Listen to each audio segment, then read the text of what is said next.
Good evening. Welcome to the American Farriers Journal Digital Product Demonstration. I'm Jeff Cota, American Farriers Journal's editor. Thank you for joining us. We'll begin in just a moment, but first, let me get a few announcements out of the way.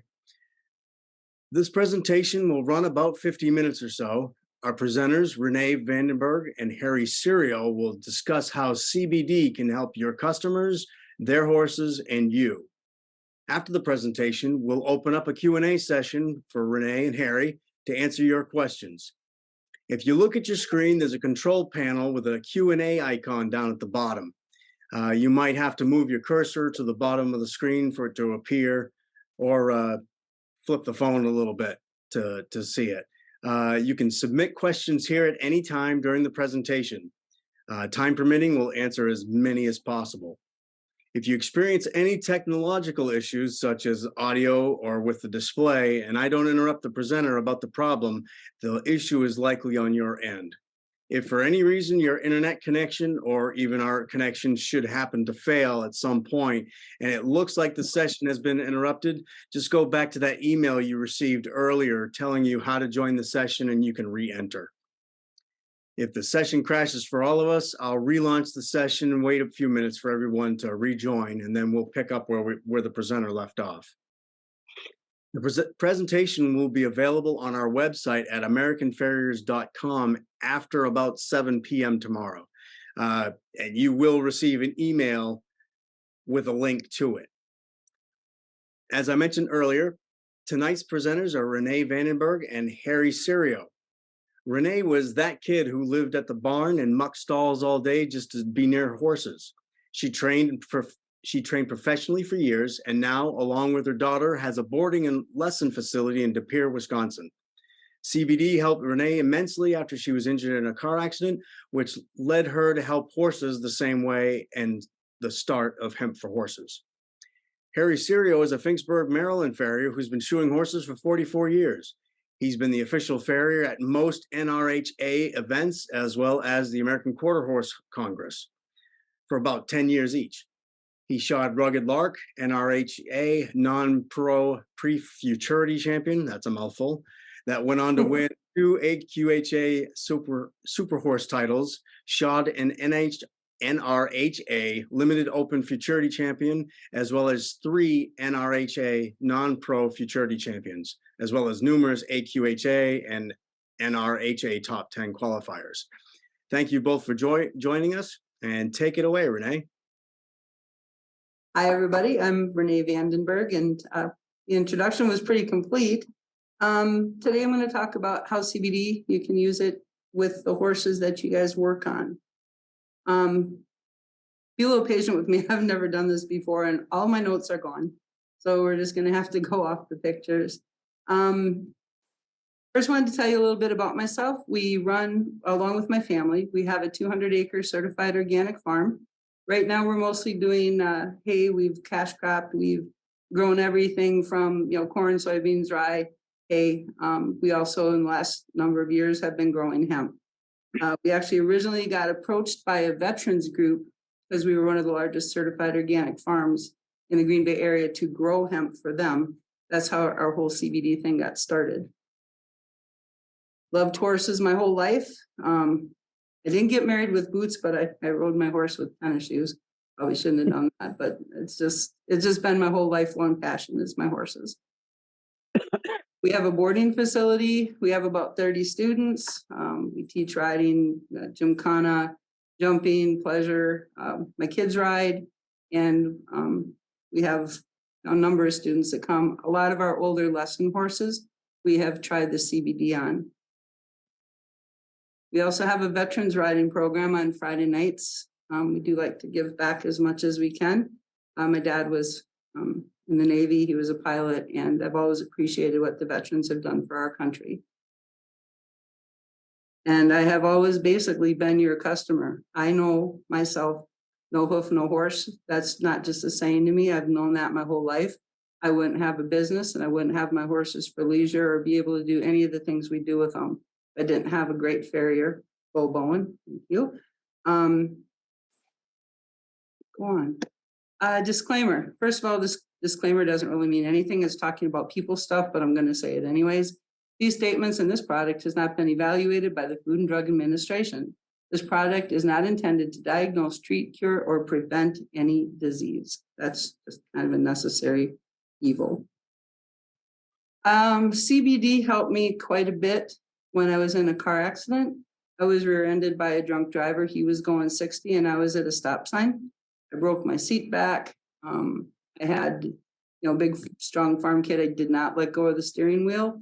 So I dislocated the clavicle in my arm. I had a lot of nerve pain for a number of years. It was pretty bad and actually debilitating to where I couldn't even cut up an onion or lift a sheet to put it over me anymore. After the veterans group came to us and asked us about growing hemp, we went to a meeting and I got some free sample, tried it, and it was just the most amazing thing that ever happened to me in my life, because I'd going to bed every night crying for about 2 years, and all of a sudden the nerve pain was gone in my arm. There was bone on bone in my clavicle that it didn't help very much. So I'm not ever going to say that CBD fixes everything, but for me and the problem I had, the inflammation in the nerve in my arm, it literally fixed it within 18 hours. And of course, all I could think about is what can it do for the horses? We started growing hemp in 2019. The kind of joint between my horse knowledge and my farming knowledge came together. We had a pretty successful grow. But I kept thinking about how can we give it to horses? And everybody was all about extracting and getting oil. It's very expensive to get the oil out of the plant. And I just got thinking, hey, horses eat hay. Why won't they eat the hemp plants? Well, none of them would eat it straight. So I started to experiment with figuring out how to make it so they'd actually eat it. There's not a whole lot of studies, the university studies on hemp and CBD in horses. One of the big reasons we feel is that there just isn't a whole lot of money behind it.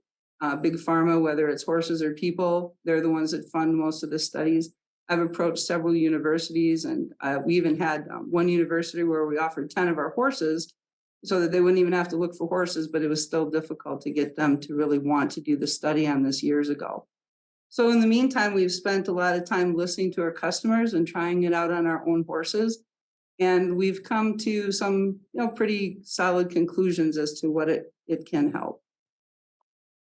When you're looking at a company, of course, I'm not the only CBD company around. There are a lot of them.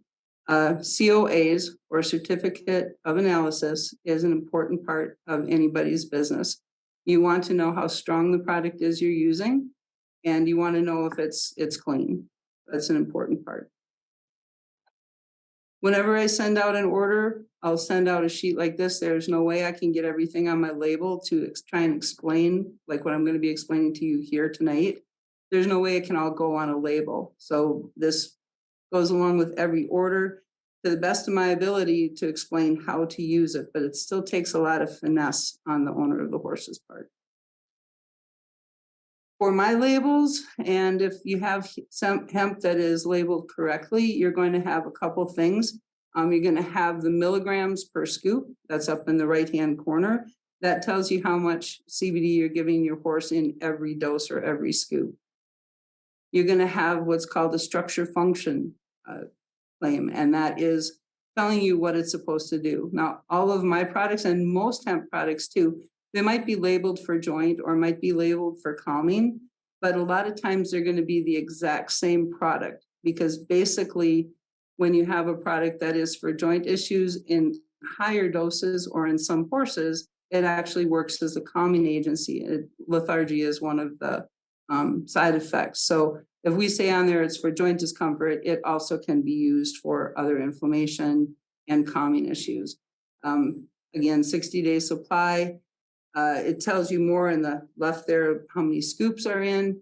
You're not going to know exactly how much it's going to work for the horse, the individual horse. But the 3,000 at the bottom is telling you how much is in an entire package.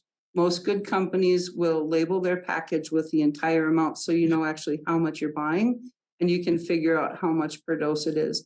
Generally, we say a dose is 100 milligrams. That's kind of average. Some horses go on 50, some horses go on 150 or 200, but 100 is an average dose. So this would be 30 days worth if you give your horse 100. The back of the label, if it's labeled properly, this is following the NASC guidelines. I'm not an NASC member, but I do follow the guidelines.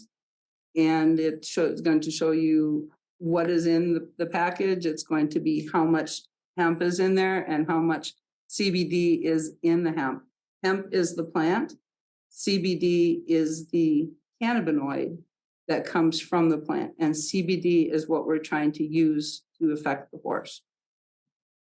It should have on there your inactive ingredients and the alfalfa and the barley sprouts. Barley sprouts make the pellet harder so that it's not crumbling. And the alfalfa will mix it to make it so horses will eat it. If you feed a horse a hemp plant straight, most of them won't eat it. I'd say probably 30% will eat it straight if it's top dressed on grain. Maybe a little bit more if it's like molasses grain. But when you mix it in with the alfalfa, and we also have peppermint, and other companies have peppermint and sweet flavor and molasses.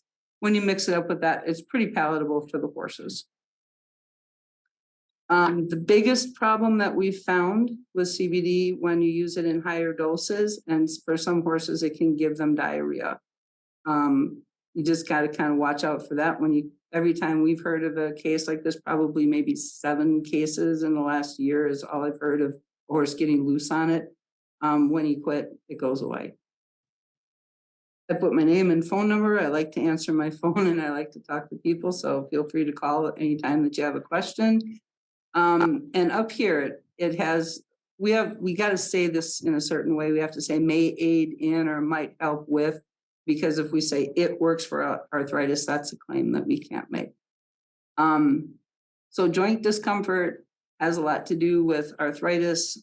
We have some horses it's helped with navicular laminitis. We've had a couple cases where the horses have foundered or are actively foundering. We've had a couple people try using the CBD in high doses instead of DMSO.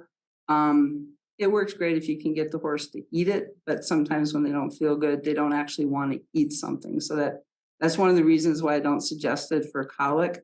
I always thought, it'd be great to use CBD for colic, but when you got a colicky horse, they don't want to put any food in their mouth.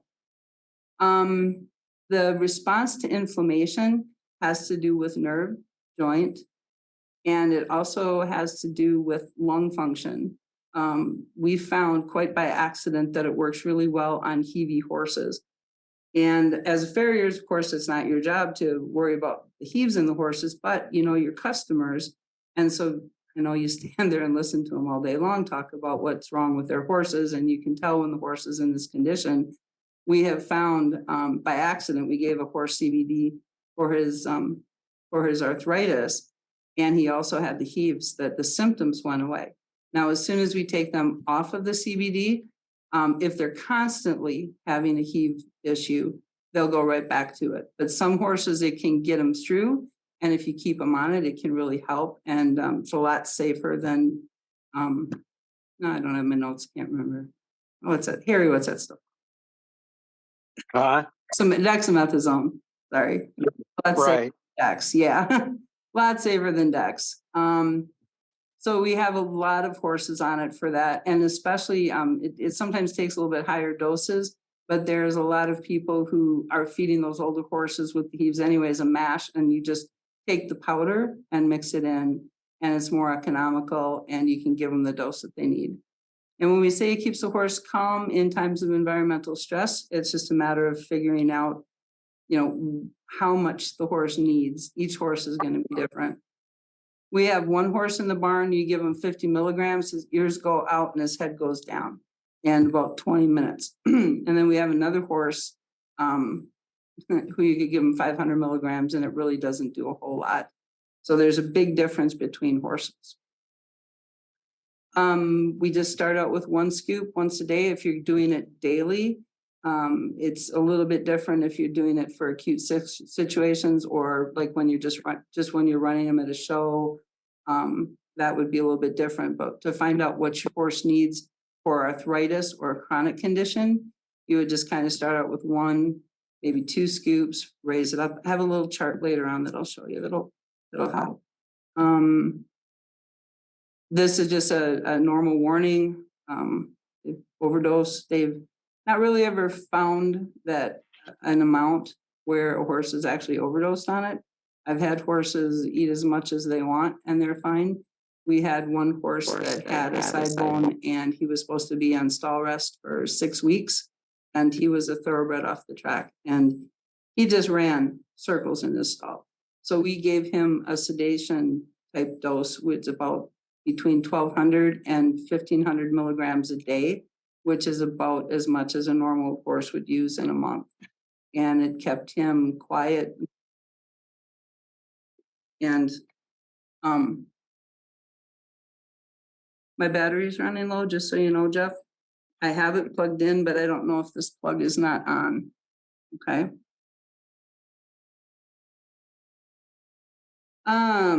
And of course, like anything else, this product shouldn't be given to animals intended for human consumption. You need to have your customer consult with their association's policy.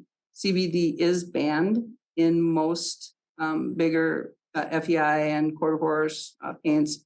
Most of them have banned it. So you do need to have them consult, but it's the same thing. You can't show on you either. It needs to be stored in a cool, dry place out of direct sunlight. And that's just typical for any kind of grain product. We have two different strengths of pellets. We have extra strength, which is 50 milligrams a scoop, maximum strength, which is 100 milligrams a scoop, and Farriers Gold, that's 250 milligrams a scoop. It's generally, it's all made out of the same product. The strengths are just different because there's more smell in the Farriers Gold. And it's easier to measure the extra strength. Like if you had a horse that needed 50 milligrams, it's going to be really hard to give them a fifth of a scoop of the Farriers Gold. And if you have a horse that needs 250 milligrams, you're not going to want to feed them 5 scoops of the extra strength if they'll eat the Farriers Gold.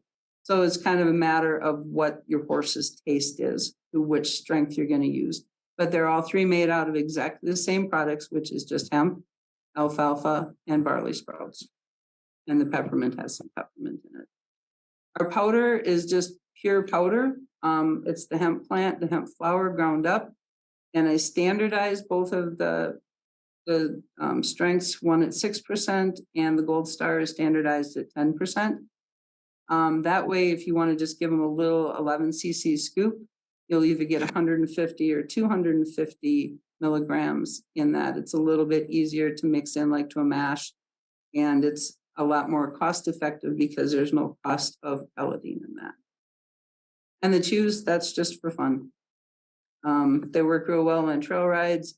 You can carry a pocket full of them around, but generally in the size that the chews are, that's something for your customers to do at their house and use them that way, because generally they're only 50 to 100 milligrams. They're not as cost effective as the pellets. Your client's responsibility is to find the right amount to give this horse. It's not your job as their farrier to find out how much their horse needs.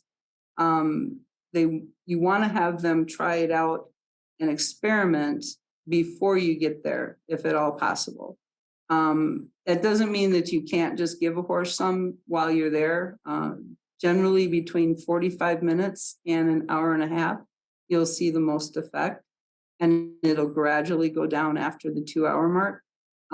So if you have a barn full of horses and one's not really good standing there for you or a little fidgety, you can give it to them at the beginning, do a couple other horses, and then come back to them. But basically, it should be your client's responsibility to get the CBD and find out how much it takes to make their horse respond the way they want them to.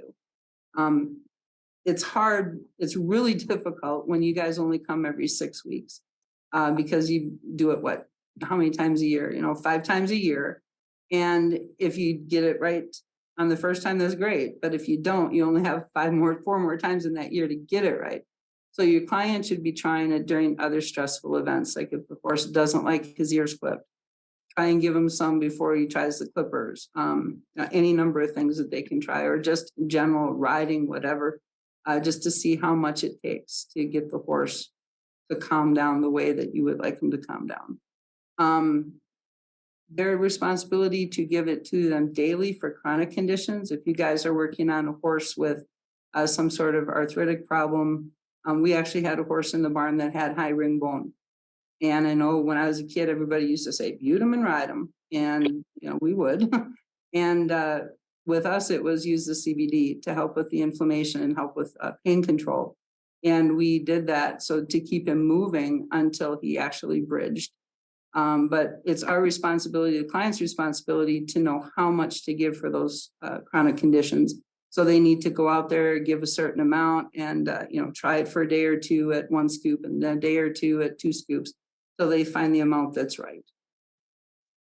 It's their responsibility to administer it before you get to the barn, unless you're going to be there for a real long time. These are, it's hard enough to have your job and do your job, but you can't figure everything out for everybody else. So your clients really need to do this as their homework. They also need to be very aware of their association's regulations. Most of the associations, like I said, have banned it for show. It takes, some people are saying 72 hours. Some people are saying 5 days before it's non-detectable. So they have to understand that they need to do that, be aware of it when they're showing. If people complain, some people do say to me, it doesn't work. And I always wonder why. Sometimes the horses won't eat it. I have 20 horses in my barn, and I have only 1 pony that won't touch anything with CBD in it, and he will not touch anything with CBD in it. And for him, it just won't work because he won't eat it. And we all know one little Dickens like that won't. But out of, every 100 horses, especially on the peppermint or the 50 milligram, we only have maybe 1 or 2 out of 100 that won't eat it. Another problem is they're not giving enough. Everyone thinks that it comes with a scoop, and then you just give them 1 scoop and that's enough. Well, some horses need more than that, and you really can't be afraid to give them more. They might not be giving it enough time. With the calming, we need to see it right away. With the any other chronic inflammation situations, we need to give it a little bit of time to work. Sometimes you can see a difference in, PV horses, a lot of times you'll see a difference in 2-3 days when you get to the right amount. Okay. And some horses you'll see some improvement like right away, but some horses it might take a week or 2 to actually see the difference. After a length of time that they've been on it, they can build up a tolerance in their system. I kind of take my horses off of it, like some of my lesson horses I don't use in the winter. And those horses, if they're comfortable without it, I'll go ahead and take them off of it for a month or so. It saves the client money. That's a nice thing, gives the horse a break. And so if you were having to give them, maybe you started out and 2 scoops work and you had to go up to 3 or 4 by the end of the year. Some horses stay on two scoops all the time. Like I said, every single horse is different. But if you get one that's building up a tolerance to it, then if you take them off for a little bit and put them back on a little bit, being a couple weeks, is usually good enough to clean out their system, then they can kind of start over again. Some people are looking to CBD to create a miracle, and it can help with an awful lot of things, but it doesn't just automatically fix everything. And it doesn't fix everything. This is a chart that I use, and this chart comes in that piece of paper that I send out with every package of how to start the horse out on it for a daily conditions. You can use it daily for calming as well as for inflammation situations, or you can use it calming just every once in a while. But this is how we usually recommend to start the horses out. 50 milligrams for a couple days, 100 milligrams for a couple days. You can go up to 150, 300 milligrams. And that's going to be generally where we find the range. And usually it's between 50 and 150 to help horses with more chronic conditions. 300 is a little bit higher of a dose than what the most horses use. But We like to start low and go slow. Again, this is a chart that shows you how much to give. It's not really by weight. There's a lot of people that ask me, well, my horse weighs this much, how much do I give them? It's so hard to say that because it's more by condition and it's more by the horse's need. Every animal has what's called an endocannabinoid system, and we make endocannabinoids inside our own body. And so we have them and we have a need for them. The hemp plant makes what's called phytocannabinoids because it's a plant. When our bodies are lacking, we can supplement our body with the phytocannabinoids. If our body doesn't need it, it's not going to help as much as if our body is really starving for it. Again, it's not as much by weight as it is by what the horses need. And you need to experiment with it. Your client needs to experiment with it. As you go along in your practice, if you start having a few people who are using this, you can get feedback and start to get an idea of what it actually takes to affect the horse. And you have to remember that every horse is different. This is what they call a CBD wheel, and it shows all the different endocannabinoids. Well, it doesn't have all of them on the wheel, but it has a lot of them. There's over 120 of these cannabinoids in the hemp plant. They're just figuring out now. They're just starting to look at it to see which ones help with which condition. If you think about your thyroid and how your thyroid controls so many different parts of your body, it's just one little thing, but it sends out hormones and it regulates an awful lot of your body functions. The endocannabinoid system is kind of the same way. So when it's out of kilter, there's a number of things that can go wrong. So it's not like CBD is okay, it can fix anything in anybody, but if your system is needing it, it can really help. Inflammation is probably the biggest thing that it's been known for. Lung function, again, we talked about it with Heavy horses.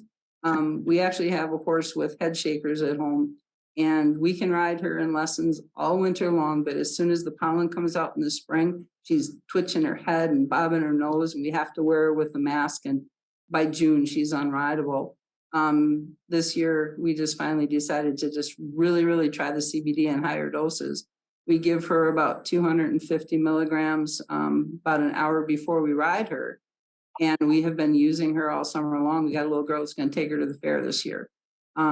She just go a little bit slower than she used to, but at the same time, she's not bobbing her head. So she's usable, and she's a wonderful horse. So we're glad to have her back. Can be used in higher doses for pain management. It's not its number one function. Like, we don't give it just to get rid of a horse's pain. It works on the inflammation that causes the pain.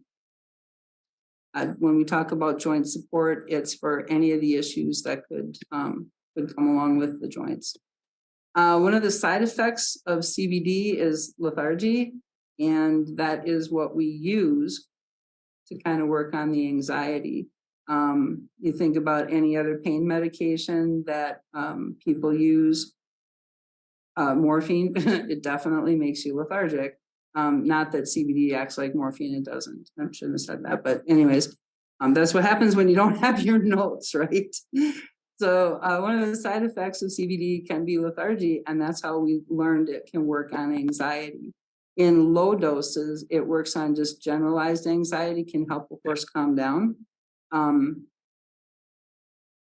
it can be used in higher doses, again, for I don't want to use the word sedation, but I couldn't find a better word, but minor sedation, like what we did. I have some friends who have called up and said, some customers called up and said they actually are using, they're acing their horses every day if they're on a layup and they have to be in stall rest. And we have used that before quite successfully. Although CBD doesn't cure any of the diseases, it will not change. If a horse is foundered, it will not change rotation. If a horse has navicular, it doesn't change their structure. If they have ring bone, they're not going to be good till they fuse no matter what. But it can alleviate some of the symptoms. of these things. I have some people now who are just starting to give me reports back about using it with Cushing's. And it says it's helped some of the symptoms. For calming, we can use it during shoeing, clipping, sheath cleaning. I have some people who use it instead of Merrimagic. Performance anxiety with barrel racing. A lot of girls run between 75 and 150 milligrams, right?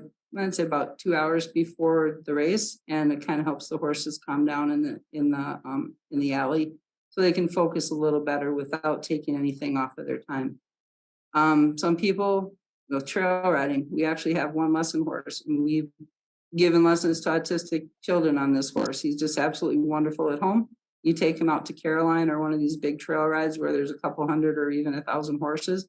He's an idiot. And last year we just decided we're going to take him. We swore we'd never take him again. And then we thought we'll try the CBD on him. And we were up to 500 milligrams with him. And it didn't make him a pleasure to ride, but he didn't kill my daughter.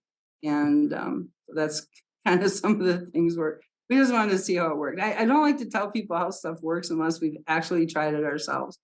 But I've had a lot of reports of people who said their horse is just kind of edgy or trailering. Trailering is a situation. They don't want to go in the trailer. They get nervous. They sweat. They paw. Some people can have used it before trailering. During layups, when you're introducing something new to kind of take away the anxiety, it can help increase the focus. But it is not a replacement for good training. The guy one time asked me, can I give this to my horse and put my 4-year-old on my barrel horse? And I'm like, no, you can't. That just is not a good idea. Training, good training is the best thing. You guys all know this is the best thing that we can do for our horses and to keep them happy and healthy. CBD can just help every once in a while get them through a couple scary things. I have some trainers who use it when they're introducing new things, and then as soon as the horse is kind of used to it, they wean them off because it's not something that they want to use all the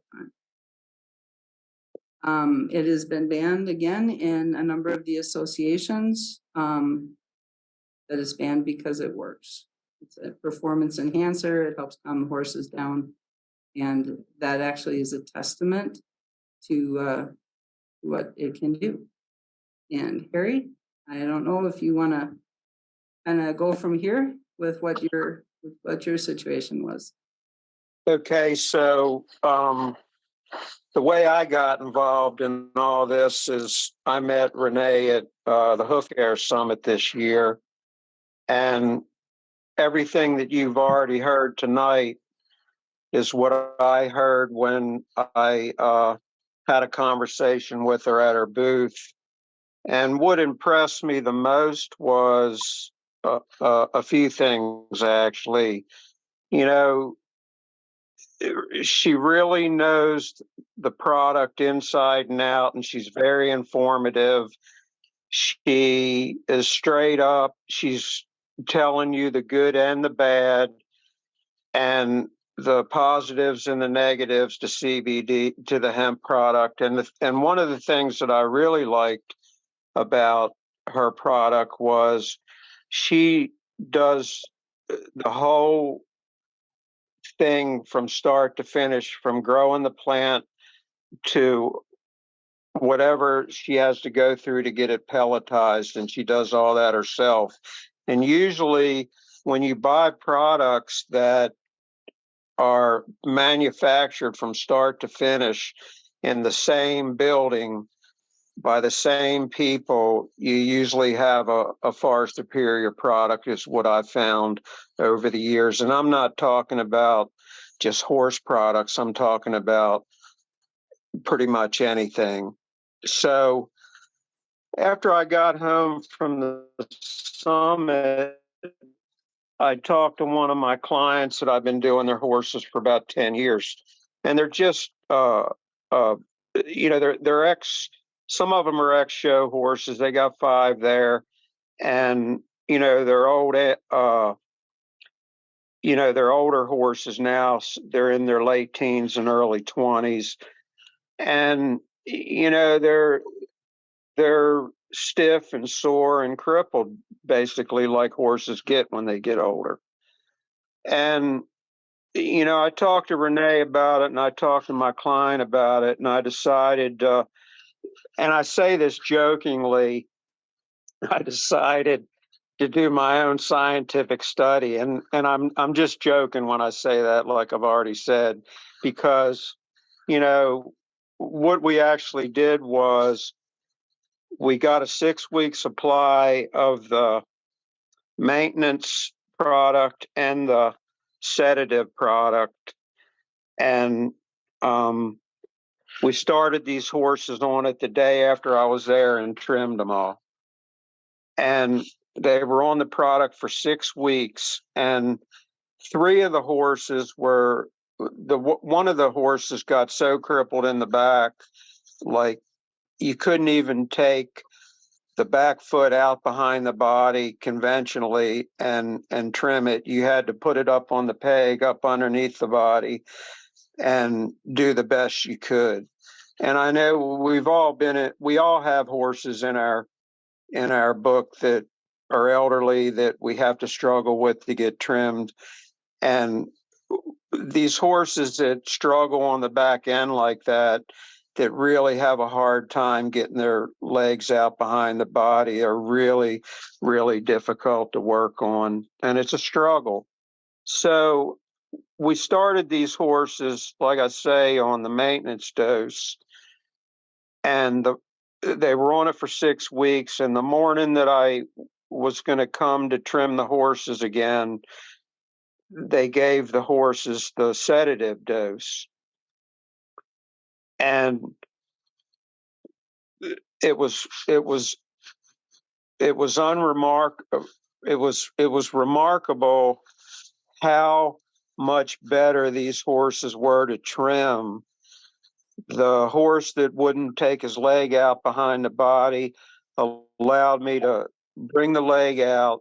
I had to do it slowly, set it up on the prop, and I trimmed it just like I would trim any other horse. And once I got done trimming the hind feet, the horse walked off dramatically less crippled for the first 5 or 6 steps. And in addition to being better to trim, the horses, even when they're getting around in the pasture and they come up to the watering trough and they get a good drink and then they turn to walk away, they're just a lot more comfortable. They're not stiff. They're not ambling around. They're freer moving.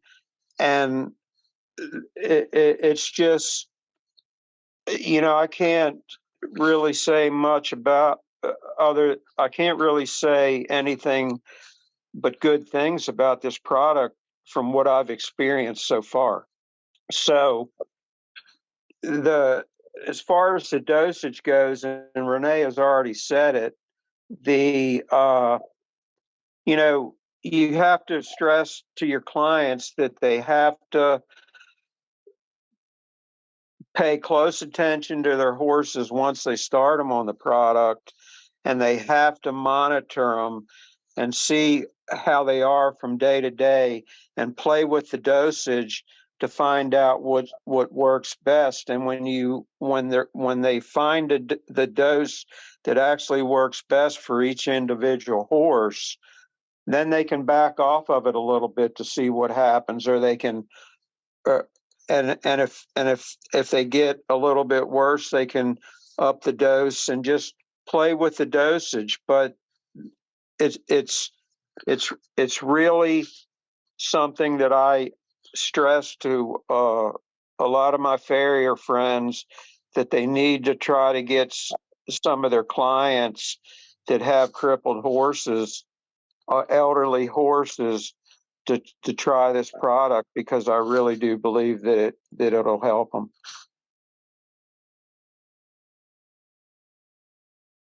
Great. Thank you very much, both of you, for sharing your time and your expertise on this, your experiences. We do have a few questions. First off, Renee, how should There might be some people who might want to cheat a little bit. Should CBD intended for humans be fed to animals? It makes no difference. Doesn't. No, it does not make any difference. The CBD that you buy in the oil that's meant for people is exactly the same stuff as they sell for the animals. And that's one of the reasons why it got so expensive. Like when it first came out, I even was trying to use it as an oil to give it to the horses, and we'd go and I'd take human stuff, mint stuff, and I'd put it on a treat, and I'd try to get my horse to eat it. Well, they didn't like the smell of the oil, and they didn't like, it just was, it didn't work really well, and it would have been very expensive. But it's exactly the same thing. When you're buying CBD that is in an oil for your dog, that is basically just the same thing as for human, except they make it rotisserie chicken or, bacon flavor. Although some people might like the bacon flavor CBD, but it's basically the same stuff. Most animal products are made in human grade facilities. Okay, good to know. Did that answer the question? Yes, it did. Thank you. Now you had discussed concentration of CBD when you were showing the labels. You had 3,000 milligrams total and 50 per scoop. Mhm. When someone is looking for a product, what's an ideal concentration that they should be looking for when Yeah, that's a really good question, and it totally depends on your horse. Okay, if your horse needs 50 milligrams, you don't want to give them the powder. The powder is really hard because you got like 3 cc's will make 50 milligrams of the powder product. Whereas 50 milligrams in the pellets is real easy. It's just that actually I have one here. Okay, like this is a 60 scoop bag right here. I'm learning my background. There we go. Okay. And it's just got a scoop like this. And here's 50 milligrams. Mm-hmm. And there's 50 milligrams, really easy to measure. Okay. But if you had a horse that needed 600, you don't want to give them 12 scoops of this. So then we have, the other groups. And we have these other ones, which is this one here. And you see on the top, it's going to say, get it to focus. 14,000 milligrams. Okay. That's how much is in the whole bucket. And the concentration of this is 100 milligrams per scoop. The Farriers Gold, this little bag right here.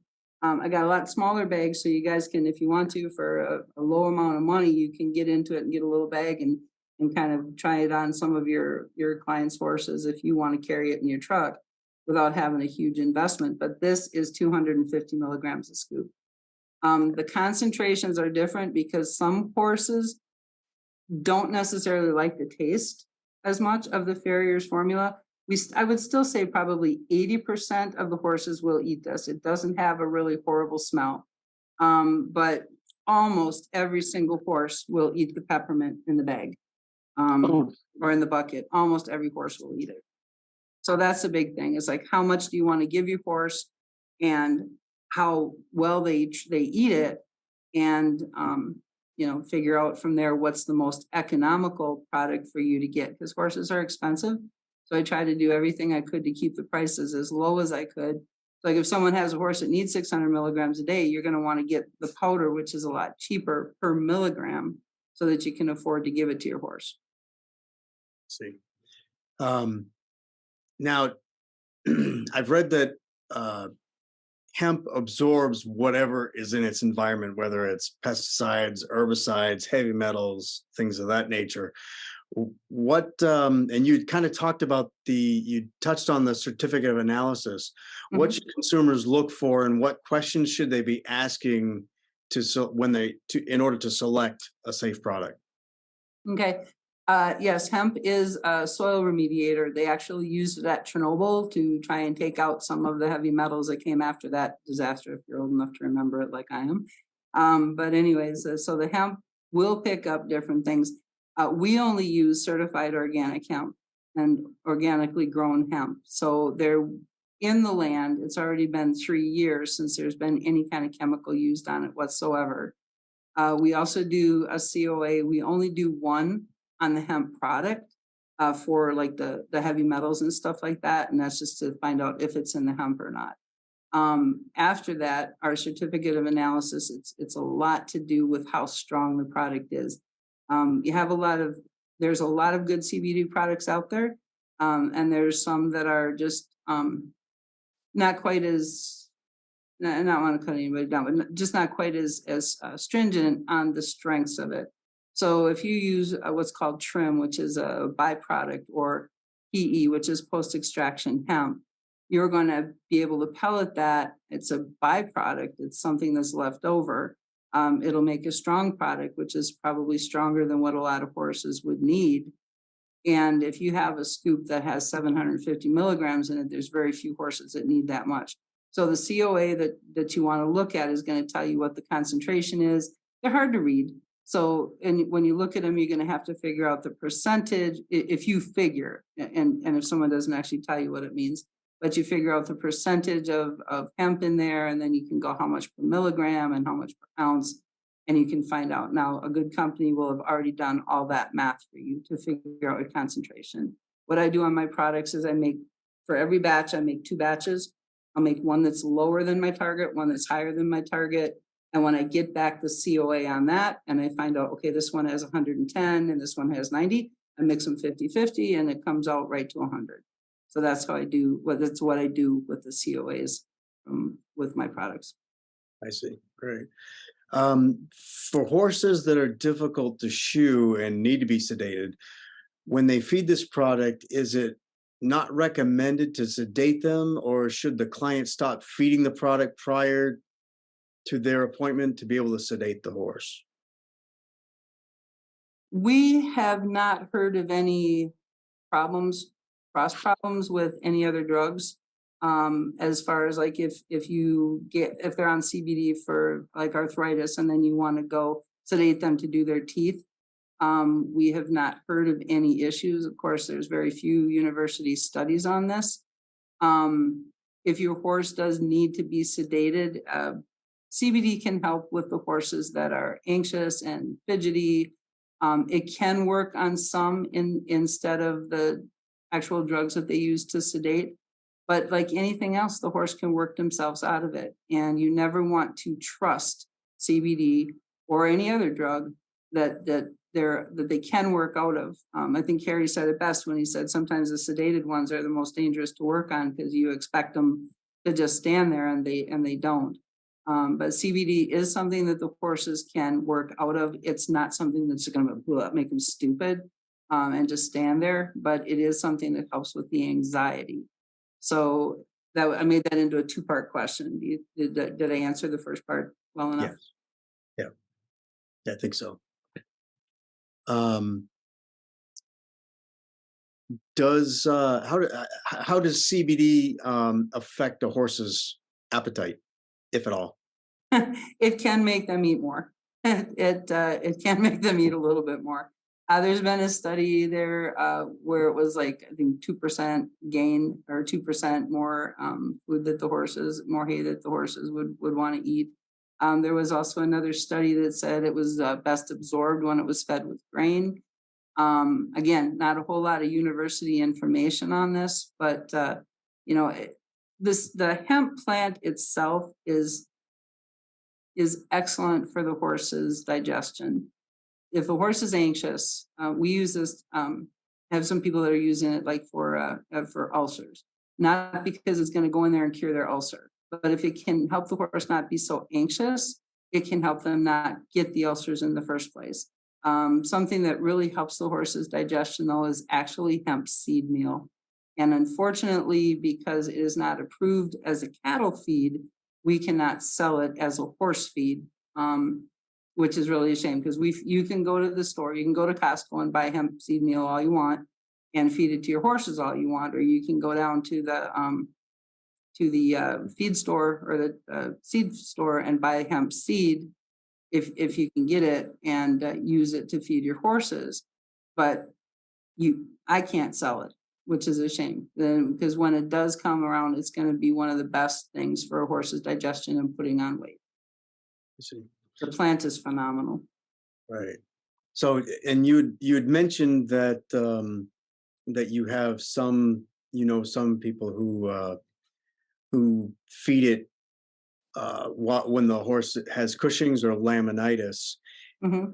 If you're feeding them CBD, should the horse owner then monitor the eating habits of the horse a little bit more